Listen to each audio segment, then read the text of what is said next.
Bem-vindos a este episódio do nosso videocast. Neste trabalho, nós estamos a dedicar-nos ao algoritmo do ódio racial. Queremos perceber como é que o racismo digital se espalha e é normalizado nas redes sociais. Das piadas que aparentemente são inofensivas aos discursos que tornam-se uma violência real. Hoje temos connosco uma pessoa muito importante para nós, porque representa aquilo que é a voz das pessoas negras e que procuram igualdade e representatividade, que é a Paula Cardoso, que é jornalista e fundadora do AfroLink, e uma referência na discussão de temas raciais e também daquilo que é a cidadania e o racismo em Portugal.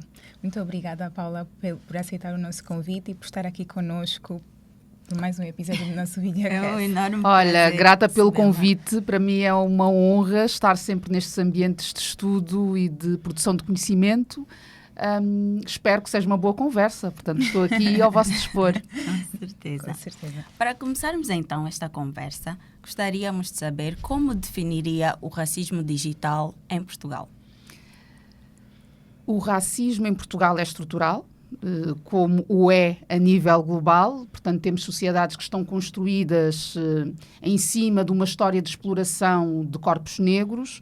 É importante conhecer esse passado. Eu entendo que em Portugal esse encontro com aquela que foi a história do país não está a ser feito, pelo contrário. Portanto, existe uma negação desse passado e uma resistência a discuti-lo. E, na decorrência disso mesmo, as expressões de racismo que nós temos na sociedade portuguesa acabam por ganhar uma expressão que eu considero que tem sido bastante acentuada nos últimos tempos, também a partir do contexto político que estamos a viver, e o espaço digital não é exceção, acaba por ser um reflexo da sociedade que nós temos. Exato. E eu recordo-me que numa fase inicial, quando o discurso de ódio racista, em concreto, começou a aumentar, que houve muitas pessoas a dizerem que era um reduto, portanto, que aquelas opiniões, aquelas posições não expressavam a opinião da sociedade portuguesa e acabavam por não refletir aquilo que é o pensamento coletivo. As últimas eleições que nós temos tido no país revelam o oposto. E eu entendo que esta dificuldade que temos e esta resistência que temos em discutir, em confrontar o passado, acaba por se traduzir nesta dificuldade que temos também de olhar para o espaço digital como um espaço que está profundamente contaminado, também muito por responsabilidade das Big Tech, não é? Que a partir de determinada altura começaram a perceber como é que a natureza humana funciona, porque com mais elementos que passaram a ter, a partir de milhões e milhões de utilizadores que têm em todo o mundo, perceberam que há aqui um caminho de monetização do ódio, e o algoritmo reflete isso. Portanto, o racismo digital é um reflexo do racismo estrutural que nós temos na sociedade portuguesa. Não é um mundo à parte. Acaba por ser uma continuidade do que já acontece na nossa sociedade. Uma reflexão, exatamente. E também temos estado a ver que nos últimos anos há uma normalização daquilo que é o humor disfarçado de racismo. E quando nós estivemos no Day Summit, em que falou, nós também tivemos a ver com uma das formas de combater esse racismo é não participar dessas piadas. Então nós queríamos saber como é que essas piadas se transformam num mecanismo de violência digital. As piadas, o território do humor, é sempre um território muito sensível, de combate, no sentido de que, por definição, acaba por ser um contrapoder, ou pelo menos tem sido utilizado por muitos humoristas como uma forma de criticar, portanto, fazer crítica social, nomeadamente política. Portanto, reconhecendo o humor como uma arena de combate também, de combate político, torna-se complicado estabelecer essas tais fronteiras e dizer que, a partir daqui, vamos colocar nestes termos de distâncias, não é? A partir daqui já não podem passar, que existem linhas vermelhas. Eu entendo que elas existem, portanto, eu não defendo que o humor não tem limites. Eu acho que existem limites em todas as esferas da sociedade. Esses limites são diferenciados em função da área em que nós nos movimentamos. Na questão do humor, o que eu digo sempre é que se nós temos leis que diferenciam muito bem o que é a liberdade de expressão daquilo que é um insulto e que é o ódio, a agressão, se nós temos a lei a determinar isso, como é que o humorista, ao abrigo daquela que é a sua atividade, porque é uma profissão, como é que o humorista acha que tem o direito de não respeitar a lei. Portanto, o que normalmente se costuma dizer, ou pelo menos alguns humoristas que eu já ouvi refletirem sobre isso, dizem muitas vezes já não existe o direito a estar ofendido, a pessoa se sentir insultada. Portanto, isto não existe. Claro que existe. E a lei estipula exatamente que existe. A ofensa, a integridade, a própria questão do assédio, não é? Até que ponto é que isto, em muitos contextos, não é assédio. Nós temos piadas que são misóginas, temos piadas que são racistas, e eu não entendo, xenófobas, não entendo que isto deve ser normalizado, que deve ser relativizado ao abrigo do humor. Porque eu pergunto sempre, quem é que está a rir? E quando o humor está a ser utilizado para, de alguma forma, reproduzir estereótipos, estigmas que nós temos na nossa sociedade, para reforçar opressões e exclusões, não pode ser admissível. Tem sido utilizado dessa forma? Tem, infelizmente tem. Até a própria prática do blackface, que nem sequer deveria ser debatível, continua a ser. Portanto, nós continuamos a ter humoristas e atores a dizer que não veem problema nenhum com o blackface. Portanto, isto, do meu ponto de vista, é, mais uma vez, um reflexo de uma dificuldade, de uma resistência que existe em Portugal em se confrontar os problemas. Portanto, há uma lógica muito umbiguista de leitura do mundo, em que tudo o que saia daquela norma que está pré-estabelecida, tudo o que venha contestar uma série de práticas, é visto como modas. Portanto, são novas modas que estão aí, são mimimis, não é? Entra-se nesta ideia do mimimi, e não se discute efetivamente. Portanto, não estamos a sentar-nos para perceber e para ouvir, não é? Não é só uma questão de... é uma escuta que tem de ser ativa. Eu não basta estar a reagir se eu não tenho, em momento nenhum, uma vontade efetiva de perceber o que é que a outra pessoa me está a dizer. E eu sinto que essa vontade, esse compromisso, esse encontro com os outros, sejam os outros quem forem, não está a ser feito.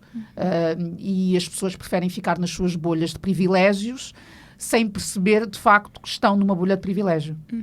Sim, e há mesmo uma resistência a aceitar que essa é a realidade de Portugal.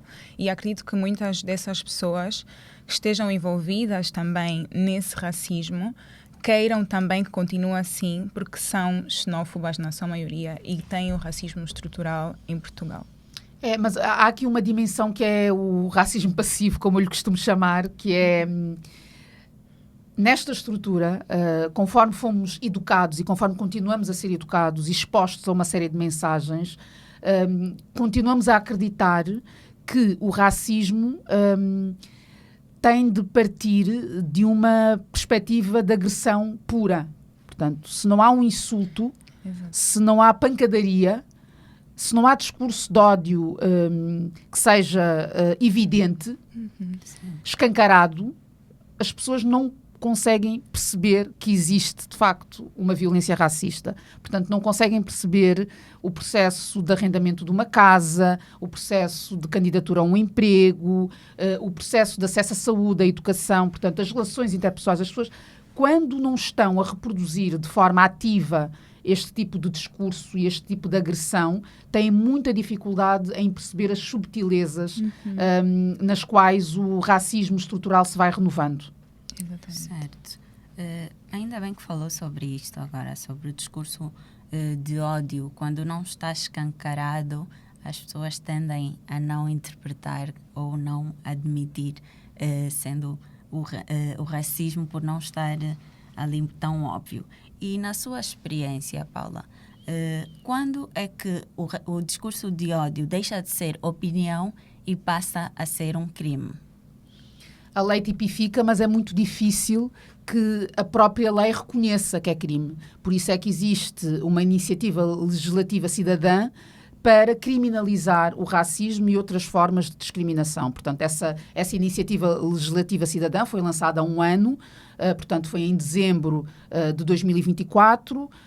Já recolheu as assinaturas necessárias para ser discutida no Parlamento, portanto não temos expectativa de que avance, porque existe uma maioria de direita, uma maioria parlamentar que acha que racismo é uma invenção das pessoas negras para se vitimizarem, para conseguirem viver de benefícios. Portanto, não há expectativa de que, de facto, essa vontade que mais de 30 mil cidadãos neste momento manifestaram de ver criminalizadas essas práticas. Porque é de facto muito difícil que as tais opiniões racistas sejam reconhecidas pela justiça como sendo criminosas. Portanto, é preciso que elas obedeçam a uma série de critérios que, mesmo quando estão presentes, nem sempre e muitas das vezes acabam por não ser criminalizados. Eu cheguei já a apresentar queixas, porque apresento sempre que é necessário fazê-lo, mas até a estrutura que nós temos para receber essas queixas está inativa. Portanto, nem essa proteção neste momento os cidadãos em Portugal têm. Porque a KICRD, que é a estrutura para onde se encaminham estas queixas, não está a funcionar. Embora as pessoas que a integram tenham sido nomeadas, portanto, houve todo um espetáculo à volta dessa tomada de posse dos novos membros, porque é uma estrutura que antes não funcionava na Assembleia da República e que passou a funcionar. Portanto, houve uma alteração aqui em termos de estrutura, em termos institucionais, mas essa alteração criou aqui um vazio que ainda não foi preenchido. Portanto, neste momento, nós não temos como dar resposta às queixas, aos casos de racismo e de xenofobia que nós temos no país e que estão a crescer, infelizmente. Este crescimento está visível por uma série de notícias que têm vindo a público e também está visível nos nossos contextos, não é?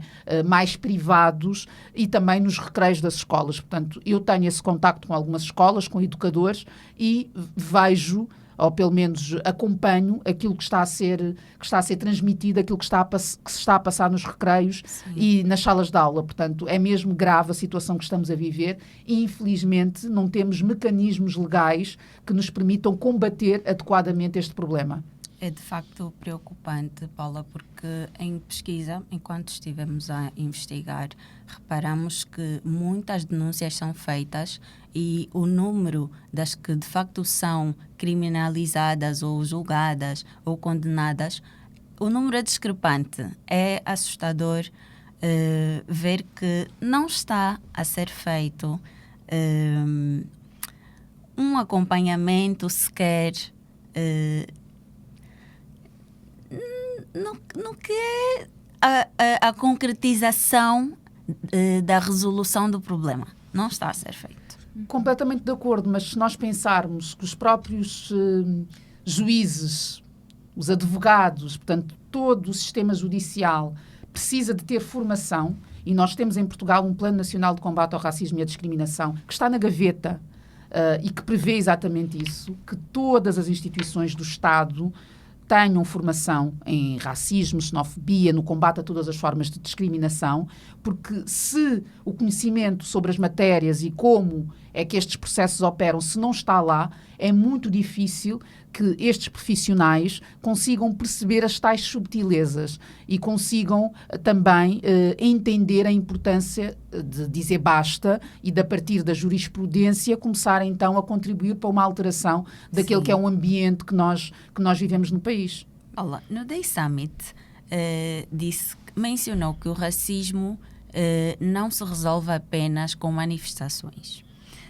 O que fazer além do ativismo de rua? Há tanta coisa para fazer, desde logo leituras, que é o que eu recomendo sempre.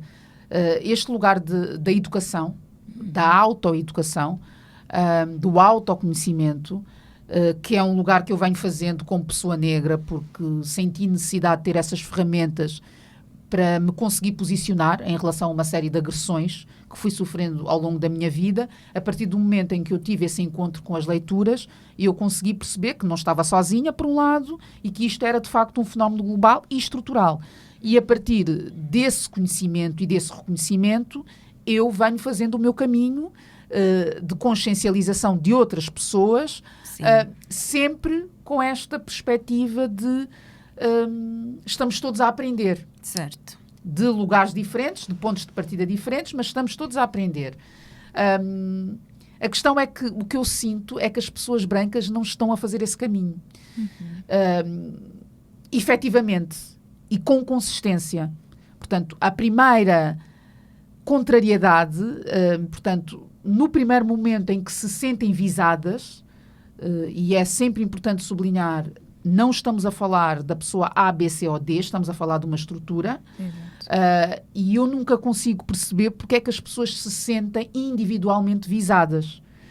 Mas o que é facto é que muitas das pessoas que se dizem aliadas da luta antirracista, pessoas brancas, no primeiro momento em que são confrontadas com um comportamento que é um comportamento que a pessoa negra está a apontar que não é o melhor comportamento e que é um comportamento que, à luz daquilo que sabe e daquilo que está a sentir, é um comportamento racista.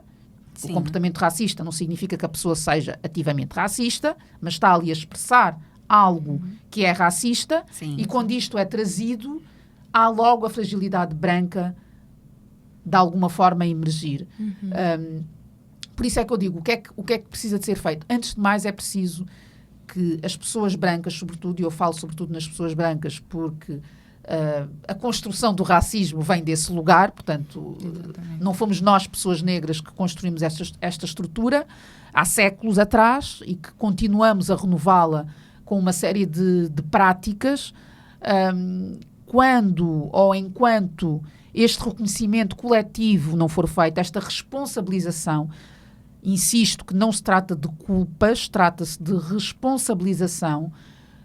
Enquanto esse reconhecimento não for feito, essa aceitação do passado, acho que é difícil que nós tenhamos caminho para fazer juntos. Acho muito difícil mesmo, porque vamos continuar em polos opostos, não é?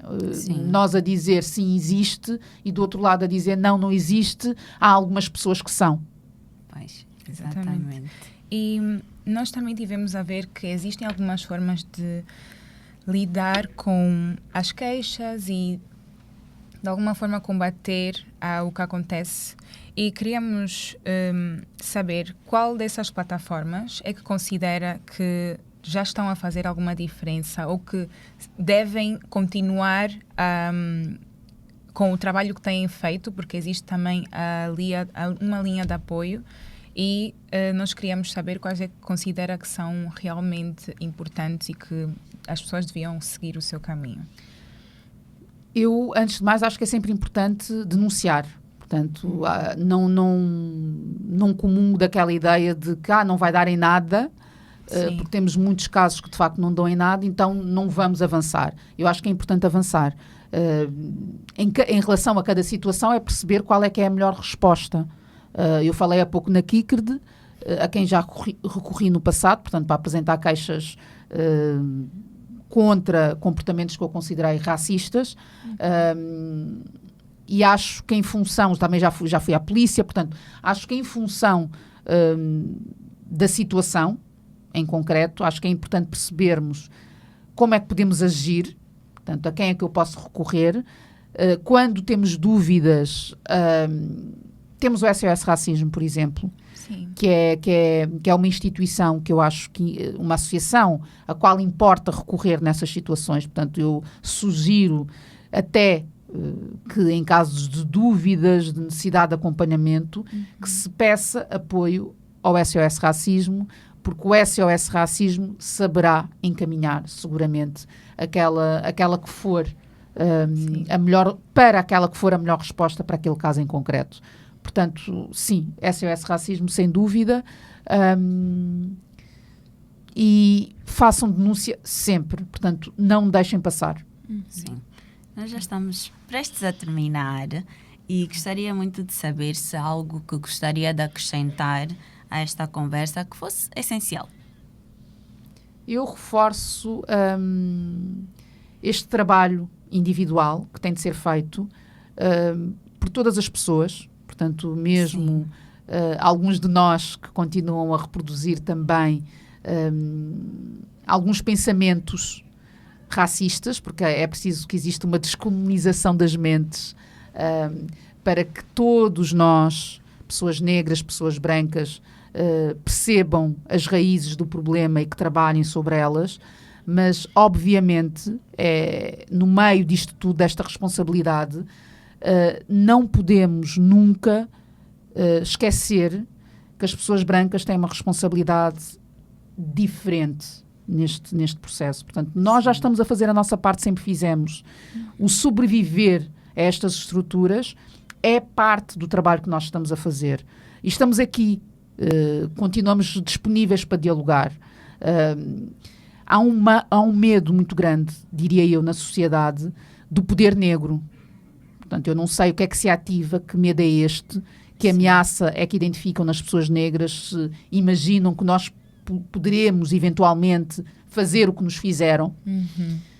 E o que nos fizeram é abjeto. O que nos fizeram não está devidamente reconhecido e eu acho que falta esse reconhecimento. Antes de mais, falta sabermos o que é que foi a escravatura para deixarmos de falar em escravatura moderna e novas formas de escravatura, que é uma terminologia que me incomoda. Acho que ela só existe porque há uma menorização daquela que é a dor negra, daquela que é a violência que é exercida sobre os corpos negros. Porque eu não vejo ninguém a dizer este é um novo holocausto. Este é o holocausto moderno. Porque há um respeito em relação a essa memória. É uma memória que está reconhecida a nível coletivo. Precisamos de reconhecer também a dor negra. Todo o peso que foi colocado sobre as nossas vivências, sobre as nossas vidas, como nós fomos forçados a deixar os nossos países. Tudo isso tem de ser reconhecido para acabar com estas narrativas de invasões e de teorias de substituição que não fazem sentido nenhum e que se tivermos de falar sobre elas, então temos de recuar séculos de história e discutirmos efetivamente quem é que invadiu quem e quem é que procurou substituir o quê. Perfeito. É com essa mensagem que eu me despeço mesmo, com este apelo a um encontro que se faça a partir do conhecimento e do reconhecimento. Portanto, não é possível que nós consigamos estar uns com os outros e construirmos juntos se isso não acontecer. Porque se a outra pessoa não me vê e não me reconhece como par, não consegue perceber que eu venho, que as minhas lutas vêm de um lugar de profunda desumanização, de total desumanização, e que aquilo que eu faço é em prol dessa humanização. Portanto, quando isto não é percebido, acho que não há caminho para se fazer. Portanto, importa que isto esteja presente. As lutas negras são lutas pela humanização, pelo amor, não são outra coisa. É isso mesmo. Muito obrigada, Paula. Grata pelo convite. Por estar cá conosco. Foi uma bela conversa e agradecemos mesmo a sua disponibilidade, porque criamos muito da vida ao nosso projeto, ao nosso videocast sobre esse assunto e não poderíamos ter escolhido melhor para falar exatamente sobre isso. Com certeza. Foi um privilégio tê-la conosco. Agradecemos mais uma vez e é com esta bela informação que terminamos então o nosso videocast com Paula Cardoso.